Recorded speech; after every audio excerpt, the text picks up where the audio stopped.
Ada beberapa desa yang masih masuk kategori tinggi seperti Pangkal Beras masih 26,67. Dari 40% sekarang turunnya ke 26,7. Jadi masih sedikit penurunannya.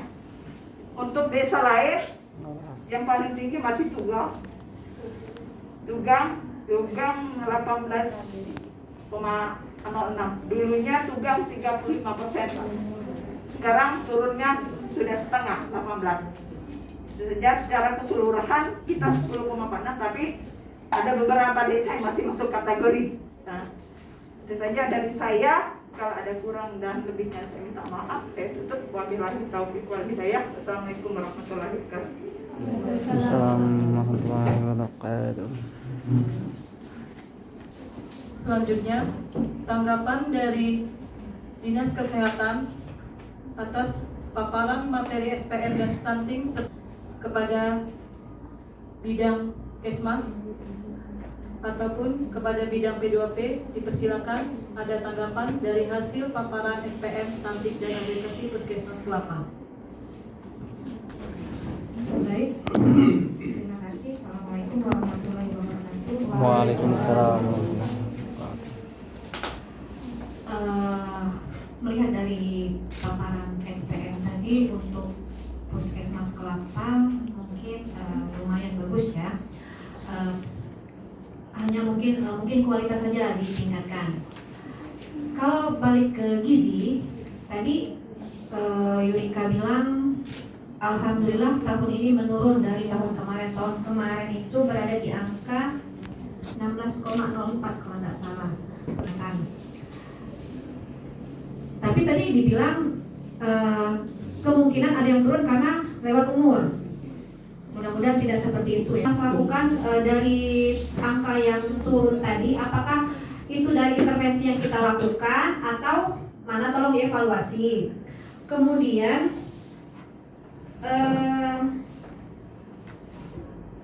di desa mana tadi?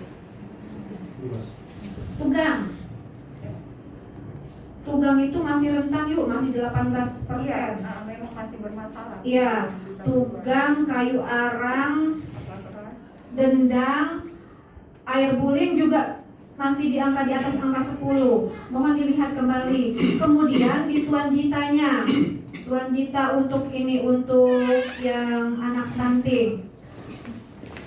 Karena perlu teman-teman bidan desa ketahui, Tuan Jita itu yang teman-teman bidan desa isi selama ini rekapannya, itu dicetus dari Pak Kadin. Tuan Jita kepanjangan dari Kartu Anak Sejiran Stason.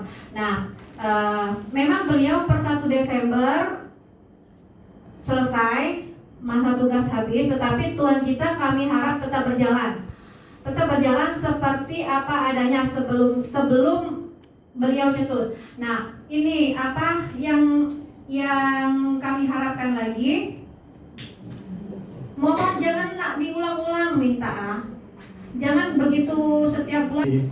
Malah searching dulu dari Pak. Warahmatullahi wabarakatuh. Waalaikumsalam. Yang saya hormati Pak Kadinkes, Ibu Kadinkes, Pak Bu Mala, Pak Pasmi dan teman-teman semuanya. Teman-teman Puskesmas Kelapa yang saya banggakan, yang kami banggakan. Kami mungkin dari bidang P2P pertama-tama mengucapkan apresiasi yang sedikit-tingginya atas kinerja yang sudah teman-teman Puskesmas Kelapa kerjakan. Paling tidak sampai dengan bulan September ya. Hanya ada satu SPM yang perlu penguatan mencapai target, sudah melebihi target bahkan. Ada SPM yang sudah melebihi target. Kita tepuk tangan untuk teman-teman Kelapa. Jadi hanya satu saja, sebenarnya tinggal disentil Pak Pasmi aja selesai Pak. Jadi 6 SPM-nya selesai. Dan 100% untuk wilayah Puskesmas Kelapa. Ya. Dan tidak henti-hentinya memang kami mengingatkan kita semua bahwa SPM tidak hanya sekedar pencapaian angka, tetapi mari kita mulai berpikir untuk melihat kualitas standar pelayanan yang bisa kita berikan kepada masyarakat ya. Saya kasih contoh misalnya SPM ODGJ misalnya. SPM ODGJ ini kalau kita hanya ingin melihat standar SPM saja yang kita kejar, maka cukup kita kunjungi ODGJ-nya dan tercatat, berikan tata laksana sesuai dengan prosedur, maka dia sudah masuk dalam SPM, ya seperti itu. Tetapi mari kita melihat beberapa poin pendukung di dalam SPM-nya. Misalnya, salah satu contohnya adalah bagaimana kita mengadvokasi keluarganya terkait dengan minum obat. Kemudian tidak ada lagi ODGJ yang tidak punya jaminan pelayanan kesehatan. Tidak ada lagi ODGJ yang tidak punya BPJS. Semuanya harus tercover. Kalau dia tidak punya BPJS, tidak punya pembiayaan kesehatan, maka yang repot adalah desa dan puskesmas tentunya. Siapa yang akan membiayai perawatan daripada ODGJ tersebut, ya. Ini salah satunya. Artinya ketika kita melihat sebuah SPM itu, melihatnya secara kualitas dan komprehensif. Banyak elemen-elemen pendukung selain pencapaian SPM yang juga harus kita pikirkan dan harus dikembangkan juga. Seperti itu. Di samping itu misalnya usia produktif yang sebenarnya Pak Pasmi tinggal kerahkan saja sedikit, ya, itu sudah bisa selesai. SPM Uspro ada di 55%, ya, berarti ada sekitar 45% lagi yang mesti kita kejar. Dan Pak Pasmi, saya sudah diskusi dengan teman-teman di P3TMI. Secara operasional teknis, teman-teman seluruh puskesmas sudah mengerjakan apa yang diminta, dituntut oleh SPM Uspro. Hanya memang perlu penguatan di level advokasi, yaitu pergerakan masyarakat dan pemberdayaan masyarakat. Kami sudah kunjungi sekitar 46 desa, ya, satu Kabupaten Bangka Barat kan ada 66 desa kelurahan. Kami sudah kunjungi 46 desa dan permasalahannya sama, ada 3. Satu, tidak kurangnya dukungan dari pemangku kepentingan di desa, misalnya kepala desa, perangkat desa, ya, itu satu. Yang kedua adalah yang datang di jadwal yang sudah ada hanya orangnya itu saja, dan dominan adalah perempuan. Yang laki-laki itu sangat jarang sekali datang, sehingga jangkauan daripada pelayanan itu sangat minimal. Kemudian yang ketiga adalah permasalahannya masyarakat malu kadang-kadang untuk mengetahui status kesehatannya, sehingga ketika dia mau berkunjung ke pelayanan kesehatan, dia takut divonis misalnya hipertensi, diabetes mellitus, ya. Nah, 3 poin penting ini yang mungkin perlu kita dorong bagaimana menjelaskan kembali kepada masyarakat. Makanya bulan depan kami akan melakukan advokasi ke petinggi-petingginya lagi untuk menyelesaikan permasalahan ini. Karena secara operasional seluruh puskesmas sudah mengerjakan apa yang diminta oleh SPM dengan masing-masing inovasi yang ada. Setiap puskesmas punya inovasinya masing-masing. Mungkin itu yang dapat saya sampaikan. Prinsipnya Puskesmas Kelapa sampai sejauh ini koordinasi dengan bidang P2P sangat baik, Pak. Ya, sangat baik. Saya kadang-kadang WA Pak Pasmi tengah malam, "Oh, Pak, sudah saya panggil Pak pengelolanya di foto," gitu kan. Jadi besok pasti selesai, Pak, siap kan, gitu kan. Gitu. Jadi teman-teman Puskesmas Kelapa sangat responsif, ya, responsif. Kemudian juga dari capaian yang ada tidak ada kendala yang berarti, ya. Hanya tinggal Uspro saja. Mungkin itu yang dapat saya sampaikan. Terakhir, apa-apa yang sudah dikerjakan oleh teman-teman pengelola program, khususnya di bidang P2P dan di Dinas Kesehatan secara keseluruhan, kami mengucapkan banyak-banyak terima kasih, ya. Semoga kita bisa menyelesaikan tahun ini dengan pencapaian standar pelayanan minimal yang semuanya 100%, ya. Tidak ada lagi yang tidak 100%. Tahun kemarin di kabupaten hanya 3 SPM yang bisa tercapai, dan tahun ini kita harapkan 12 SPM-nya bisa tercapai semuanya. Mungkin demikian yang dapat saya sampaikan. Assalamualaikum warahmatullahi wabarakatuh. Saya kembalikan ke moderator. Dan bisa pantun saya. Mengalahkan.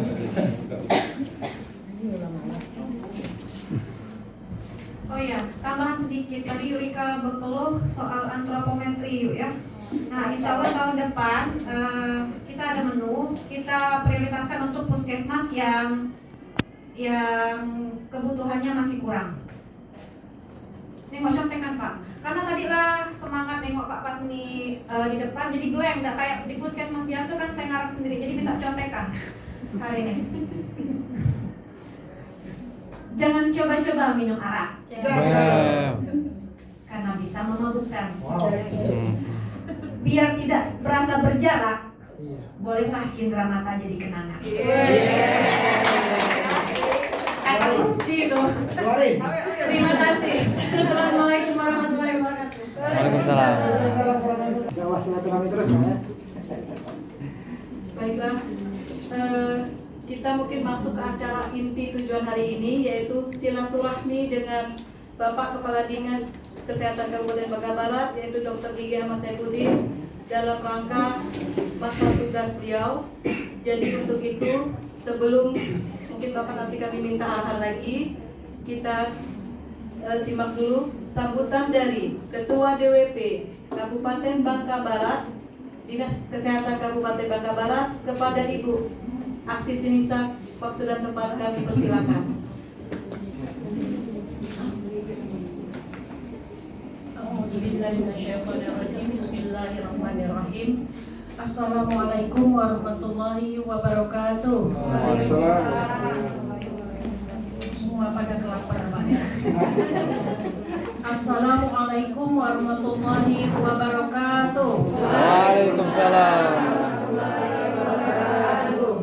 Saya juga punya pantun ya.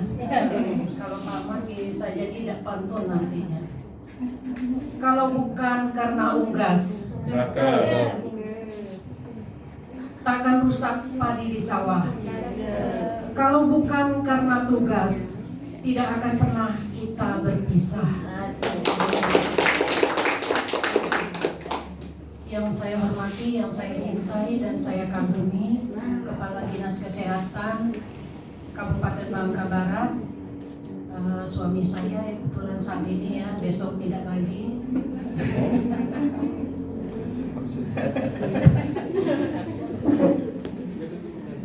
Yang saya hormati juga Kepala Puskesmas Kecamatan Kelapa, serta Bapak Ibu semua yang hadir. Seharusnya Pak Ahmad dulu yang bicara, baru istrinya. Sekarang lady first, perempuan dulu ya, istrinya dulu baru suaminya.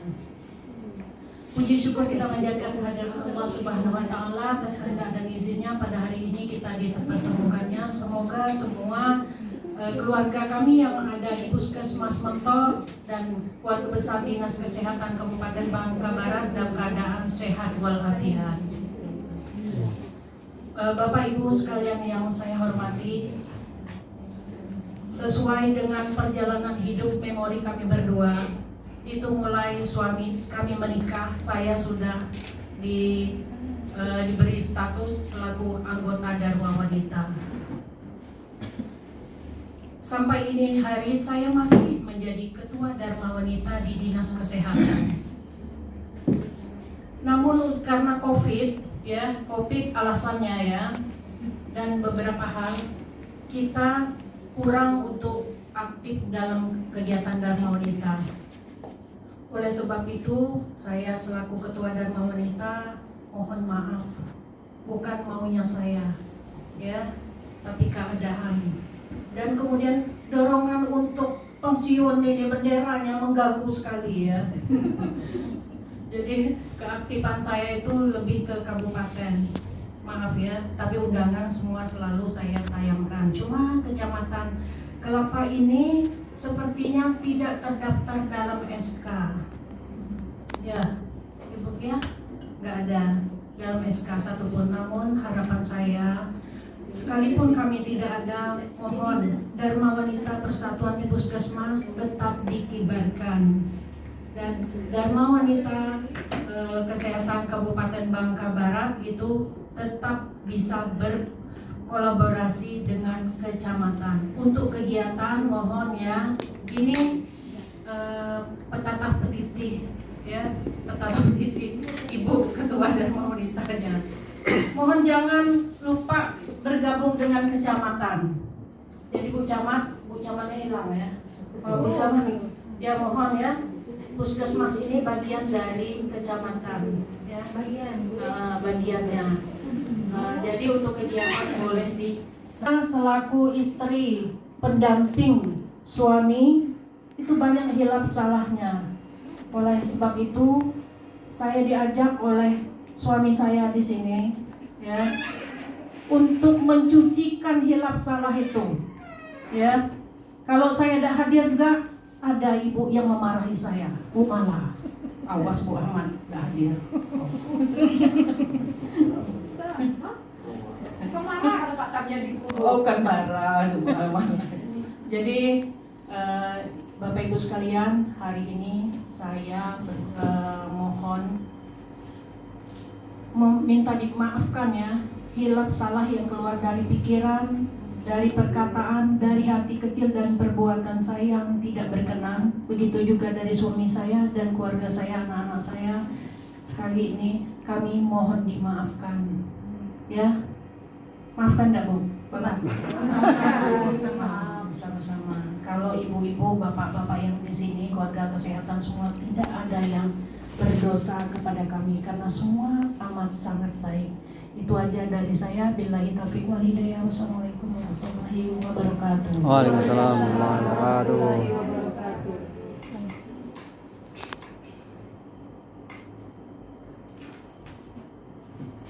Selanjutnya, pesan dan kesan dari Puskesmas Kelapa yang akan diwakilkan oleh Bapak Tamini. Kepada Bapak Tamini, kami persilakan. Warahmatullahi wabarakatuh. Waalaikumsalam. Selamat siang, salam sejahtera untuk kita semua. Alhamdulillah, bersyukurillah pada hari ini kita masih diberi nikmat sehat sehingga dapat berkumpul di sini. Terutama yang terhormat untuk Bapak Kepala Dinas, kita Ibu, peserta rombongan, serta teman-teman dari Puskesmas Kelapa yang saya banggakan. Alhamdulillah merupakan acara penghujung nih Kak. Ya, acara utama. Ya, karena udah ini kita akan tamu-tamunya sudah tidak ada hal-hal yang buruk selama dipimpin beliau ini. Cuman mungkin nanti saya mengharapkan terakhir mungkin dari Bapak sebelum sampai di penghujung acara ini menyampaikan kepada kami pesan-pesan yang gimana kedepannya supaya kami sebagai pegawai puskesmas. Saya hiwal tubi wal hidayah. Wassalamualaikum warahmatullahi wabarakatuh. Waalaikumsalam. Kami mohon arahan dari Kepala Dinas Kesehatan Bangka Barat yang terhormat, arahannya kepada kami dalam masa tugas Bapak. Pada Bapak kami persilakan. Terima kasih. Assalamualaikum warahmatullahi wabarakatuh. Waalaikumsalam. Jadi saya ingin bercerita sedikit Bapak Ibu. Mungkin bagi yang 2010 pengangkatan mungkin tidak tahu.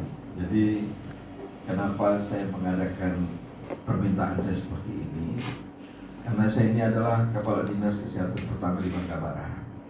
Ya. Gedung ini zaman kita bangun depan belakang.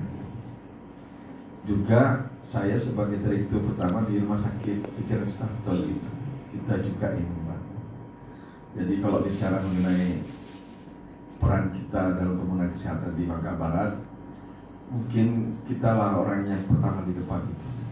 Ya, saya merasa luar biasa perjuangan pada waktu itu. RSUD itu Bapak Ibu, alat itu datang jam 1 malam di hutan, dan yang bawa minta nilainya sekarang. Terpaksa kita bangun malam-malam itu. Ya, dengan kawan-kawan, kebetulan kawan-kawan pada itu tidak berhitung Pak. Alhamdulillah luar biasa. Nah, juga pembangunan Pokesdes, ya pembangunan pengusulan sekitar renovasi seluruhnya itu zaman kita pertama. Jadi karena saya berbekas, tambah lagi dengan posisi saya saat ini dipercayakan untuk periode kedua ini. Nah, periode kedua ini saya merasa saya tidak maksimal, tidak berbeda dengan periode pertama. Nah, karena kenapa pada waktu itu saya 2018 dilantik jadi kepala dinas, isunya itu akan diganti lagi. Oke lah, saya bilang saya siap. Kemudian yang kedua, saya sudah zaman Pak Markus, saya sudah bersurat agar supaya tidak ditempatkan di dinas kesehatan lagi sampai dengan Pak Haji Sukirmi. Jadi saya melihat tidak optimal, seolah-olah saya berapa kali saya ngeringkes di ruang saya itu pindah. Jadi akhirnya tidak fokus terkait dengan periode kedua ini. Walaupun demikian kita masih artinya masih bisa lah menyelesaikan pembangunan yang gedung Pondok Kelapa itu dan yang lainnya. Kegiatan kita berjalan, penyerapan anggaran kita cukup baik, walaupun masih banyak hal-hal yang kurang. Jadi oleh karena itu Bapak Ibu sekalian, saya minta maaf saya tidak bisa berbuat maksimal untuk periode kedua ini. Mudah-mudahan kondisi seperti ini Bapak Ibu ada perbaikan untuk tahun ke depan. Kita dapat pimpinan untuk dinas kesehatan yang lebih bisa berenergi, yang bisa berpikir yang lebih luas untuk pembangunan. Yang paling penting Bapak Ibu, kalau pesan saya, kuasai IT. Jadi tidak ada bidang tenaga perawat yang tidak tahu IT. Itu penting. Karena itu merupakan pintu gerbang. Kemudian ilmu kesehatan itu sifatnya selalu terjadi perubahan terus menerus, dan itu harus dikuasai oleh Bapak Ibu sekalian.